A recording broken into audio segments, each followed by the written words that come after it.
ஆனா ஒண்ணு மட்டும் நான் ஆரம்பத்துல இருந்து சொல்லிட்டு இருக்கிறேன், பிஜேபியினுடைய சி டீம், ஏ டீம் அல்ல, பி டீம் அல்ல, சி டீம். முதல் நாள் நான் சொன்னது இன்றைய வரைக்கும் சொல்லிக் கொண்டிருக்கிறேன், அவர் பிஜேபியினுடைய சி டீம்.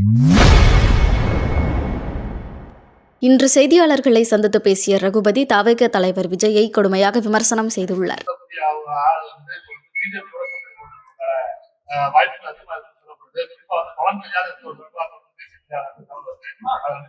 பவன் கல்யாண் பேசினாலும் தவன் கல்யாண் பேசினாலும் எங்களுக்கு கவலை இல்லை. எங்களை பொறுத்த வரைக்கும் 3வது அணி 4வது அணி எத்தனை அணி வந்தாலும் எங்கள் அணி என்பது மிகவும் பலம் பொருந்திய அணியாகவும் மற்றவர்களுக்கு நல்லது செய்கின்ற அணியாகவும் மக்கள் வரவேற்கிற அணியாகவும் எங்கள் அணி இருக்கிறது.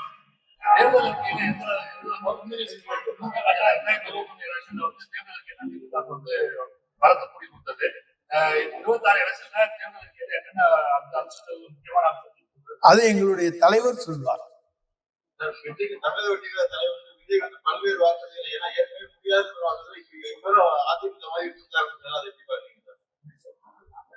அதாவது நாங்க அவரை ஒரு பொருட்டாகவே எடுத்துக்கொள்ளவில்லை. அதனால நீங்க திருப்பி திருப்பி அதுக்குள்ளேயே போறீங்க. அவர் முட்டாள்தனமா பேசுறாரு. ஸ்டாலின் வரி போட போறேங்கிறாரு. அந்த மாதிரி எல்லாம் போட முடியாது. என்ன பார்த்த போனோம்னா அப்படின்னா அவர் படம் படம் 200 கோடி ரூபாய் ஒரு படத்துக்கு வாங்குறாருன்னா பிளாக் டிக்கெட்ல வச்சுதான் அந்த படம் வாங்க முடியும்.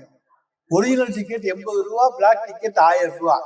அப்ப 920 ரூபாய் கருப்பு படத்தை வாங்கித்தான் அவங்களுக்கு கொடுக்குறாங்க.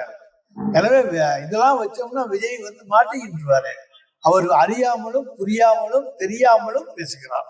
திமுக அதிமுக மாற்றி வச்சு அவர்கள் இதற்கு 2000 ரூபாய் பணம் 6 சிலிண்டர் இலவசமா இருக்காது. அவர் என்ன சார் மாற்று? அவர் மாற்று கட்சியும் இல்லை, எந்த கட்சியும் கிடையாது. விளம்பர கட்சி தான் அவரை தவிர வேற எந்த கட்சியும் கிடையாது. மாற்று கட்சி அல்ல. ஆனா ஒண்ணு மட்டும் நான் ஆரம்பத்துல இருந்து சொல்லிட்டு இருக்கிறேன், பிஜேபியினுடைய சி டீம், ஏ டீம் அல்ல, பி டீம் அல்ல, சி டீம்.